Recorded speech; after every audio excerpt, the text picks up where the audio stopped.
요번에는요 이렇게 이론적인 거와 문서 이렇게 쭉 들었는데 그냥 핵심만 짚어서 꼭 해야 될 부분, 그다음에 그러니까 꼭 해야 되는데도 잘 안 하는 부분과 그다음에 절대 해서는 안 되는 부분, 또는 해서는 안 되는데 그걸 의사록에 기록을 남기다거나 메일에 기록을 남겨서 나중에 문제가 되는 부분들, 이런 부분들을 좀 핵심만 뽑아서 저희가 말씀을 드리겠습니다. 저희 장현지 변호사님께서 진행해 주겠습니다. 안녕하세요. 저는 디라이트의 장현지 변호사라고 합니다. 방금 전까지 강승욱 변호사님이랑 장정아 변호사님께서 이제 정기주주총회 뭐 의사록 작성한다거나 주주총회에 대해서 전반적인 내용을 설명해 주셨는데요. 제가 이제 마지막으로 정기주주총회의 do's and don'ts 탑 10 이슈라고 해서 10가지를 정해봤어요. 그래서 실수하실 수 있는 부분들, 그러니까 유의하면 좋을 부분들에 대해서 마지막으로 이제 정리하면서 발표 마무리하도록 하겠습니다. 먼저 첫 번째로는 3월을 놓치지 말자입니다. 아까 다 설명하셨겠지만 이제 소규모 회사라고 하더라도, 그리고 이제 가족 회사라고 하더라도 정기 주주총회는 이제 필요한 사항입니다. 상법상 매년 1회 일정한 시기에 정기 주주총회가 개최되도록 되어 있기 때문에 정기 주주총회를 개최하는 건 당연히 의무라고 생각하시면 되고, 다만 이제 연 2회 이상으로 이제 결산기를 연 2회 이상으로 잡은 회사들은 매 기마다 이제 총회를 소집해야 될 의무가 발생합니다. 그래서 결산기를 예를 들면 뭐 1년에 2번이다 라고 하는 경우는 주총회가 2번을 이제 정기주총회로 개최를 해야 된다라고 생각하시면 될 것 같고요. 그리고 이제 가장 많이들 이제 궁금해하시는 부분이 반드시 3월에 이제 개최를 해야 되냐, 그리고 정기주총회가 3월에 개최된 이유가 있냐라고들 많이들 물어보십니다. 보통 이제 신문기사 같은 데서 뭐 대기업들 뭐 정기주총회 한다 하면 다 3월이 시즌이잖아요. 근데 이거는 이제 사실 이제 답변을 드리자면 회사마다 이제 정관에서 조금씩 다르게 정할 수는 있다. 근데 3월에 하는 데는 다 이유가 있다. 이렇게 답변을 드릴 수 있을 것 같습니다. 크게 이제 정관에서 뭐 정관 개정 같은 걸 통해서 배당 기준일을 영업 연도 말 이외의 날짜로 이렇게 변경을 해두면 꼭 3월에 할 필요는 없을 수도 있는데요. 다들 이제 3월에 한 이유가 있겠죠. 근데 그 이유를 보면 크게 이 두 가지 23조, 30조 이거는 그러니까 일반적으로 정관에서 규정된 내용, 이제 물론 회사들마다 정관 규정은 조금씩 다르지만 보통 이렇게 다 정관에 규정이 되어 있는데요. 그걸 보시면 첫 번째로는 사업연도 종료 2일부터 사업연도에 관한 정기주주총회 종결일까지 주주 명부를 폐쇄한다. 이런 내용들이 정관에 많이 포함이 되어 있습니다. 그리고 두 번째로는 이제 주주총회 소집과 관련해서 사업연도 말일의 다음 날부터 3월 이내에 정기주주총회를 소집한다. 이런 게 본인 회사의 정관에 규정이 많이들 되어 있을 거예요. 이걸 보셨을 때 먼저 이제 주주총회 소집을 사업연도 말일부터 이제 3월 이내라고 했으니까 당연히 연도 이제 사업연도 말일부터 12월 31일로 보면 이제 3월 이내까지 정기주주총회를 소집해야 되기 때문에 본인 회사 정관에 이렇게 이미 규정이 되어 있는 부분이기 때문에 3월 31일까지 이제 소집을 하도록 되어 있는 것이고요. 그리고 앞서서 이제 주주명부 폐쇄 부분 같은 경우에는 이제 사업연도 종료 2일부터 이제 정기주주총회 종결일까지 주주 명부를 폐쇄한다고 되어 있는데, 이게 상법상 주주 명부 폐쇄 가능한 게 최대 3개월까지로 정해져 있거든요. 그래서 아무래도 주주 명부 폐쇄 기간 자체가 3개월이 최대이기 때문에 그걸 고려한 점, 그리고 또 추가적으로 보통 이제 법인세 신고 기간을 이제 고려해 보실 수가 있는데요. 보통 12월에 다 결산을 하는데 12월 결산 법인의 경우에는 이제 법인세 신고일이 이제 3월 31일까지 되어 있기 때문에 그것까지 함께 이제 고려해서 다 전반적으로 봤을 때 그렇기 때문에 이제 3월에 하는 게 일반적인 것이다라고 보시면 될 것 같습니다.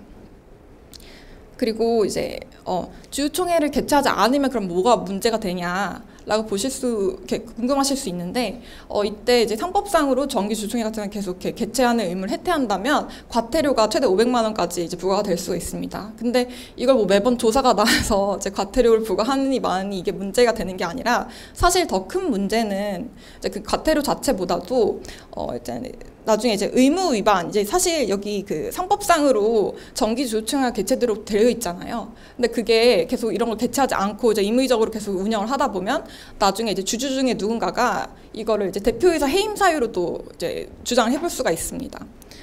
너희 지금 이제 상법상에 이제 정기주주총회 개최되도록 되어 있는데 그 의무를 대표이사가 이제 의도적으로 해태한 것이 아니냐.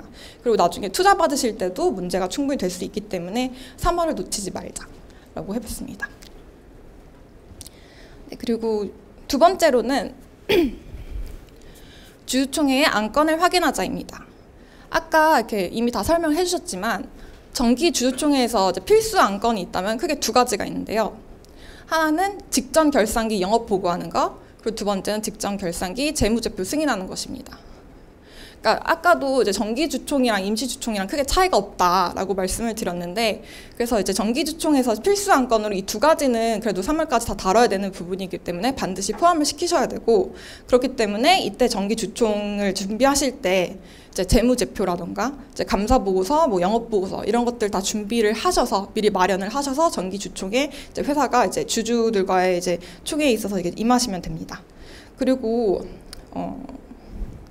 회계연도 이제 직전 회계연도에 대해서 이제 승인이 없으면 이제 재무제표 승인이 없다면 보통 이제 배당을 하시는 경우에 상법상 배당 가능 이익 범위 내에서 배당이 이루어지는데, 이런 이제 회계연도 승인 없이 회사가 임의로 이제 막 배당을 하다 보면 이게 사실 업무상 배임죄가 된다거나 이제 상법상 이제 특별 배임죄에 해당될 수가 있기 때문에 대표이사가 이제 배임죄에 해당할 수 있는 부분, 그런 걸 고려하셔서 특히 특별 배임죄라든가 업무상 배임죄 같은 경우는 10년 이하의 징역까지 되어 있어서 이렇게 꽤 형량도 높은 편입니다. 그래서 주의를 하셔야 되는 것이고, 그리고 만약에 이런 부분에 관련해서 특별히 이제 뭐 이렇게 배당 같은 거에 대해서 이제 뭐 배당이라던가 재무제표 승인 없이 임의로 이제 막 배당을 주주들에게 배당을 했다. 이런 경우에 이제 배임죄 외에 실제 그걸 배당 받은 주주들에게도 문제가 생길 수 있는데요. 이게 사실 주주들이 법적인 근거가 없이 이제 배당받은 것이 돼서 이제 이게 다 증여로 돼서 이제 세금 이슈도 발생할 수 있고 나중에 다 반환을 해야 되는 그런 이슈도 발생을 할 수가 있습니다. 그리고 아까 정기주주총회라고 했는데 정기주주총회 외에 이제 임시주총회도 마찬가지라고 했는데 이번에 어차피 3월에 정기주총을 개최하는 김에 어차피 임시주총에서 다룰 수 있는 다른 사항들도 함께 다루면 좋잖아요. 그래서 한번 이제 주주총에서 안건으로 다룰 수 있는 다른 사항들도 뭐가 있는지 같이 이번 기회에 같이 다룰 수 있다면 이번 주총에서 다 같이 한 번에 결의를 하는 것이 좋습니다. 그래서 고려해 보실 수 있는 부분이 정관 개정, 아니면 뭐 임원 보수 한도 결의, 스톡옵션 부여, 자본금 감소 이런 것들이 있는데요.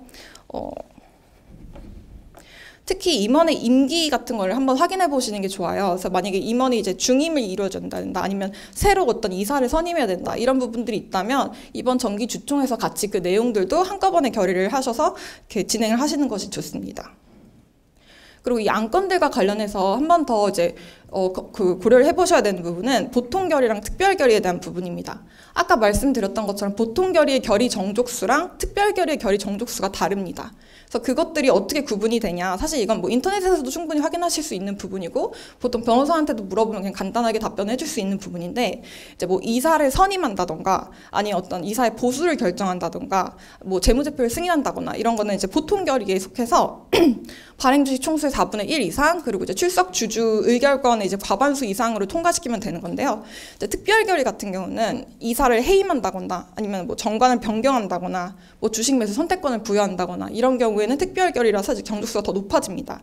이 경우에는 발행 주식 총수의 4분의 1이 아니라 3분의 1 이상, 그리고 이제 출석 주주 의결권의 이제 과반수가 아니라 3분의 2 이상으로 통과를 시켜야 됩니다.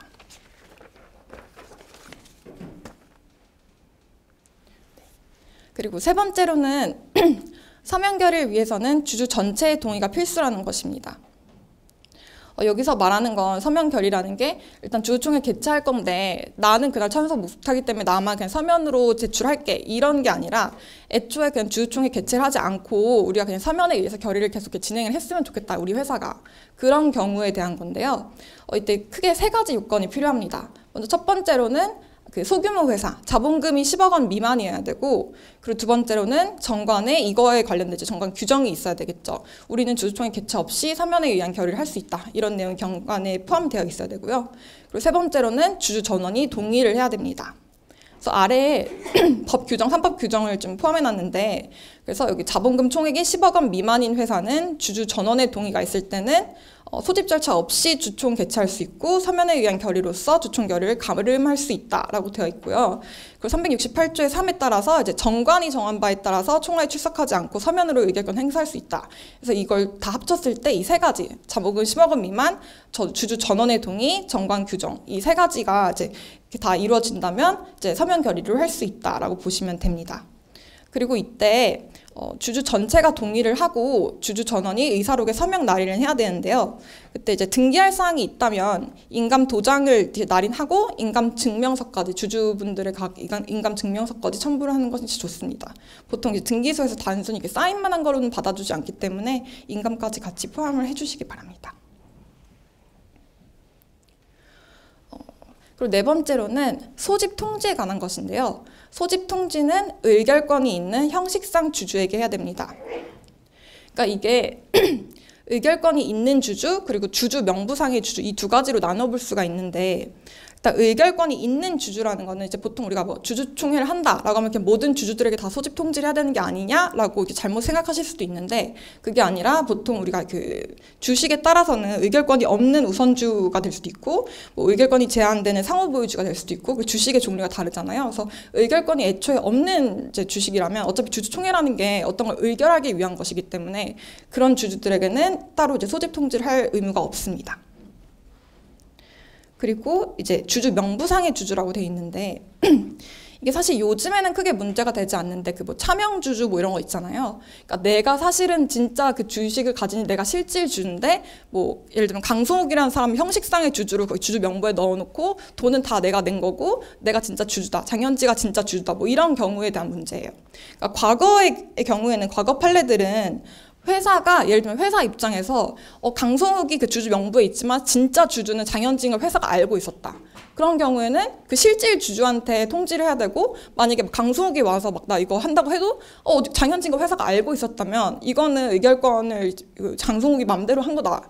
그래서 회사도 책임이 있다. 이런 식으로 봤다는 게 예전 판례였다면 2017년에 새로 전원 합의체 판결이 있었는데요.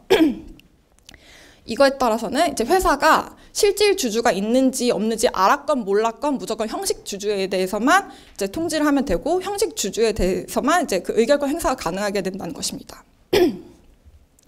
그래서 여기 판결에 보시면 판례라는 건 그 판결문을 말하는데요. 이제 주주 명부에 적법하게 주주로 기재되어 있는 자는 회사에 대한 관계에서 주식에 관한 의결권 등 주주권을 행사할 수 있고 그리고 회사 역시 주주 명부상 주주 외에 실제 주식을 인수하거나 양수하고자 하였던 자가 따로 존재한다는 사실을 알았든 몰랐든 간에 주주 명부상 주주 그러니까 형식상 주주의 주주권 행사를 부인할 수가 없다.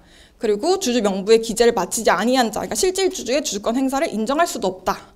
라고 되어 있기 때문에 이거는 이제 더 이상 회사가 고민하실 필요가 없는 거죠. 그 주주 명부에 있는 사람한테만 소집 통지를 하시면 충분합니다.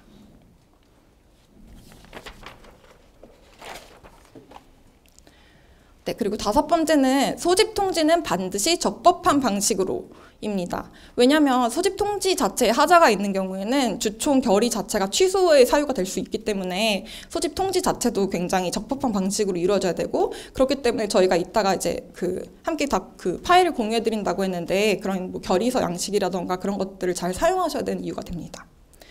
아까 그 장정환 변호사님께서 이미 설명해 주신 것처럼 주총 2주 전까지가 본래 원칙인데 자본금 10억 원 미만의 소규모 회사는 열흘 전까지 서면으로 통지를 해야 됩니다. 이때 서면이라는 건 정말 말 그대로 페이퍼 그 종이로 통지를 해야 된다는 건데요. 다만 이제 그래서 이메일 통지도 원래는 원칙적으로 불가능한데 주주의 사전 동의가 있는 경우에 한해서 이제 주주가 사전 동의서를 다 받아놓으면 이메일로도 통지를 할 수가 있습니다. 그리고 이제 보통 막 삼성전자 같이 뭐 큰 그런 회사 같은 경우에는 정관에 뭐 100분의 1보다 뭐 작은 그 주식을 뭐 1%도 주식도 안 갖고 있는 그런 사람들에 대해서는 소집 통지를 뭐 일간 신문에다가 이제 이렇게 올려놔가지고 그걸로 대신할 수 있다 뭐 이런 내용들이 포함되는데요. 보통 스타트업들의 경우에는 그렇게 특별히 이렇게 문제되었던 경우는 많지 않았던 것 같습니다. 그리고 이제 이메일로 통지 가능하다고 했는데 그러면 보통 이렇게 예를 들면 그 회사 주주가 나랑 다른 이사 한 명이다 이런 경우도 있잖아요. 우리 둘이서만 주주인데 근데 그때도 단순히 구두로 통지를 한다거나 아니면 뭐 주주들한테 전화로 돌리면서 막 2주 후에 몇 월 며칠에 우리 몇 시에 어디에서 무슨 내용으로 주주총회를 개최할 것입니다. 이렇게 하는 경우도 사실상 이제 효력이 없다라고 보는 것이 일반적인 입장입니다. 그래서 말로도 해도 안 되고 전화로도 해도 안 되고 아니면 뭐 회사 내에서 뭐 안내 방송으로 뭐 우리 2주 후에 뭐 몇 월 며칠 뭐 어디에서 이런 내용으로 주주총회 개최할 건데 뭐 참석하시기 바랍니다. 이런 것도 사실 효력이 없기 때문에 반드시 서면으로 혹은 이메일로 미리 사전 동의를 받으신 후에 이메일로 통지를 하셔야 됩니다. 그리고 추가적으로 아까 이미 설명하셨지만 소집 통지서의 필수 기재 사항이 이렇게 날짜, 그리고 어디서 하는지, 보통 이제 뭐 회사 뭐 본점 사무실이다 이렇게 기재를 하고, 그리고 안건 이렇게 세 가지를 꼭 누락하시면 안 되는데, 특히나 이제 안건 같은 경우는 여기 보시면 뭐 재무제표 승인의 건, 임원보수 승인의 건 이런 것들이 있는데 이 안건을 기재하지 않으시면 사실상 그 소집 통지 자체가 무효가 될 수 있기 때문에 반드시 유의를 하셔야 되는데요.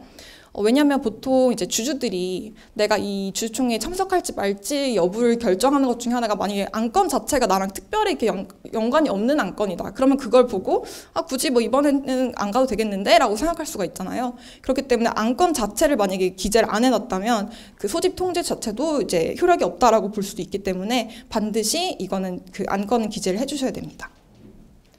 그리고 아까 설명했던 것처럼 소규모 회사의 경우에는 소집 절차 생략 동의서를 받아서 그냥 아까 말한 것처럼 그냥 애초에 아무것도 없었다면 그냥 열흘 전까지 통지가 원칙이지만 소집 절차 생략 동의서를 미리 받아두시면 소집 절차 자체를 아예 생략할 수 있는 그런 방법도 있습니다.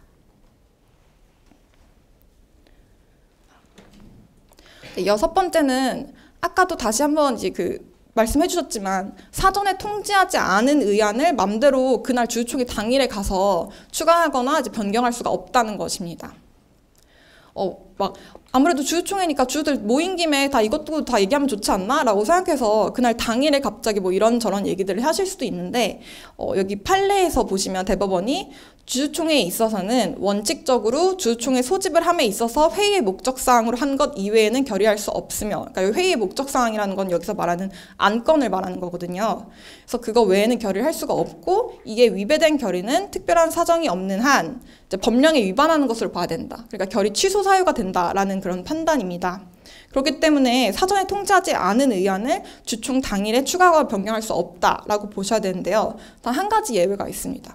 여기 그 뒤에서 이어서 보시면 다만 회사 정관에 주주 전원의 동의가 있으면 미리 주주에게 통지하지 아니한 목적 사항에 관하여도 결의할 수 있다고 되어 있는데 라고 되어 있는데, 그러니까 이 예외 사항에 해당하기 위해서는 먼저 정관에 우리 그래도 주주 전원 동의 있으면 주주총회에서 미리 안건을 안 삼았어도 그거 할 수 있어 라는 정관 내용이 1차적으로 있어야 되고, 그 다음에 실제로 주주총회 결의 당일날 모든 주주가 다 와야 돼요. 다 왔는데 모든 주주들이 다 와서 참석을 했는데 그들이 다 우리 그럼 이거에 대해서도 오늘 같이 한 김에 해볼까? 라고 했을 때 모두가 동의를 해야 되는 거예요. 그렇기 때문에 이 정관도 요건이 있어야 되고, 모든 그 회사의 모든 주주가 다 출석을 했고 그 출석 주주 전원이 다 그래 이거 했으면 좋겠어 라고 동의할 때, 그때에 한해서 의안 추가 변경이 가능합니다.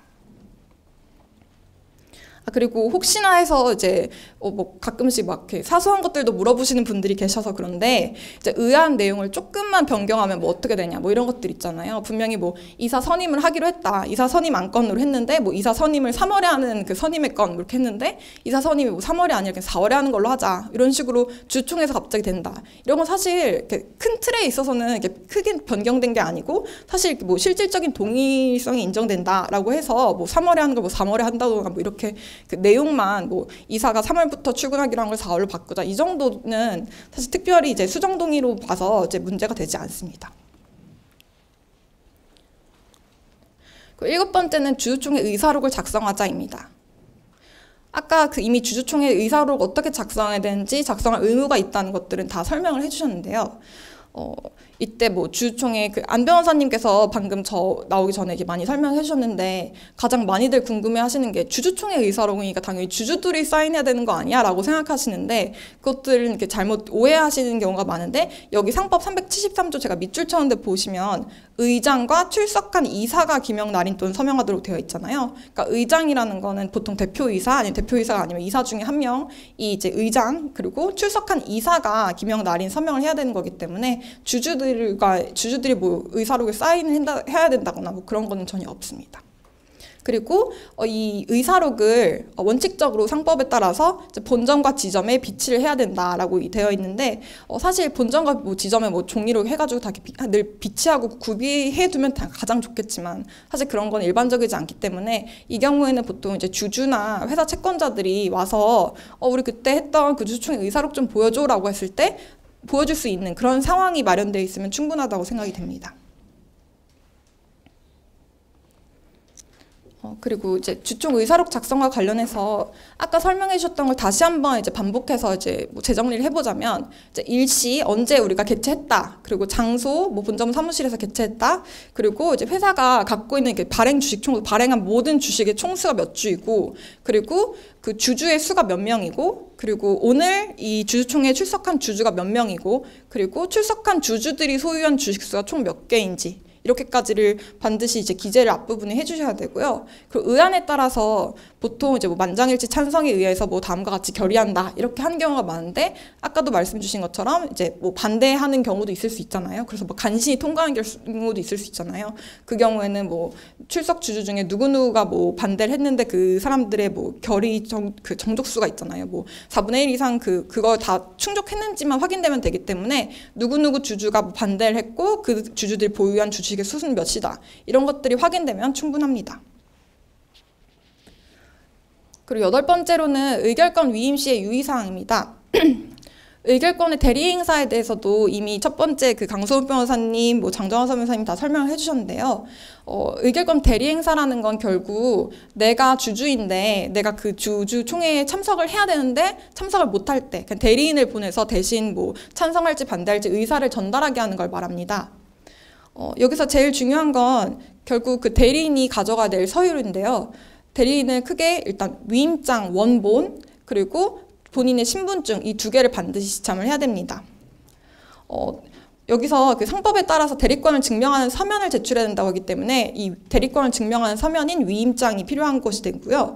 그리고 그 대법원 판례에서도 대리권을 증명하는 서면은 위조나 변조 여부를 쉽게 식별할 수 있는 원본이어야 되고, 특별한 사정이 없는 한 사본은 그 서면에 해당되지 않는다라고 이미 판결이 있었기 때문에 이거에 맞춰서 반드시 원본을 준비하시고, 그리고 이제 신분증도 같이 준비해 주시는 것이 좋습니다. 그리고 뭐 사본이 인정 안 된다고 했으니까 그럼 일단 사본밖에 안 구해졌으니까 사본을 갖고 일단 하고 우리가 사후적으로 원본을 제출할게, 하지만 이것도 인정되지 않기 때문에 반드시 당일에는 원본을 지참해 주셔야 되고요. 그리고 보통 뭐 의결권 대리 행사를 한다 이런 경우에 뭐 회사에 따라서는 그날 갑자기 갔는데 막 우리 뭐 참석장 챙겨 오셨어요? 인감증명서 챙겨 오셨어요? 이렇게 물어보셔서 저희 참석장 없으시면 안 되는데 라고 할 수가 있어요. 근데 그 경우에 원칙적으로 이제 판례는 단순히 위임장 원본이랑 그리고 그 대리인 신분증, 자기임을 증명할 수 있는 신분증만 있으면 된다라고 하고 있는데, 막상 실무상으로는 그 당일 자체 회사에서 우리 참석장 가져오셔야지만 주총에 들어오실 수 있는데 라고 했는데, 거기서 아니 판례에 따르면 이거 다 갖고 오셔야 돼요, 이렇게 이거 없어도 저 이거 위임장 원본이랑 신분증 있으니까 들어갈 수 있어요 라고 한다고 그게 설득이 되지 않잖아요. 그렇기 때문에 저희는 실무상으로 만약에 참석을 한다라고 하면 웬만하면 뭐 이제 주주 인감 날인해서 위임장 받으신 원본이랑 뭐 인감 증명서, 아니면 뭐 혹시 뭐 그 주총 그 참석하는 거 관련해서 미리 그 회사에다 물어봐서 위임장 말고 또 필요한 서류들이 있나요? 라고 확인해서 뭐 참석장이라던가 인감 증명서도 떼우라고 하면 미리 인감 증명서가 다 떼서 가져가는 것이 가장 바람직하다고 생각이 듭니다. 그리고 9번째로는 정관을 확인하세요입니다. 회사 정관은 다들 어차피 다 회사 정관이 있는데 안 보시잖아요. 그러다 보니까 회사 정관에 뭐가 본인 회사 정관이지만 본인 회사 정관에 무슨 내용이 있는지 모르실 때도 많이 있어요. 그리고 사실 정관이 다 있는 내용인데 이제 변호사한테 다시 한번 물어보시는 경우도 있고, 그래서 원칙적으로는 한번 자기 회사 정관에 무슨 내용들이 있는지 한번 꼼꼼히 확인해 보시는 것이 필요한데요. 이때 이제 주주총회와 관련해서 정관에 근거 규정이 있는지 한번 재확인해 보시는 것이 좋습니다. 뭐 예를 들어서 퇴직금 지급 규정에 일단 정관에 퇴직금에 관한 규정이 있어야 되고, 그리고 퇴직금에 관한 규정을 또 따로 이제 회사에서 자체적으로 마련하고 있어야 되는 건데요. 여기 지금 포함된 거는 정관에서 보통 이제 규정하고 있는 퇴직금에 관한 규정입니다.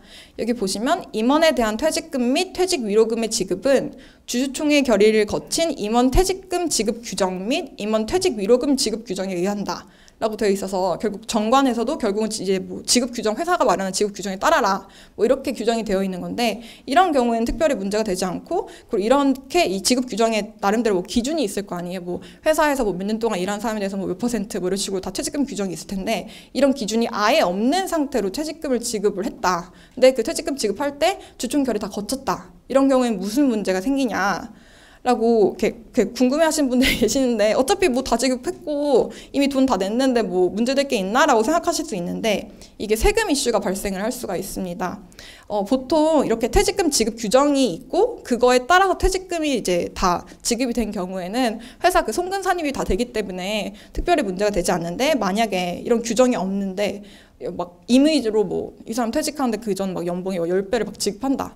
그런 경우에는 무슨 문제가 생기냐면 이제 그 국세청에서 그 검토했던 내용에 따르면 이제 임원 퇴직일로부터 1년간 지급한 총 급여의 10% 거기에다가 근속 연수를 곱한 금액 여기까지만 송금으로 산입하고 거기 초과하는 부분은 다 이제 송금 산입이 안 된다라고 봐서 이제 세금이 많이 나올 수가 있고 이제 실제로 그 임원 퇴직한 임원의 경우에도 퇴직금 많이 받았는데라고 좋을 게 아니라 그 퇴직소득이 아니라 근로소득으로 되기 때문에 세금 이슈가 많이 발생할 수가 있습니다.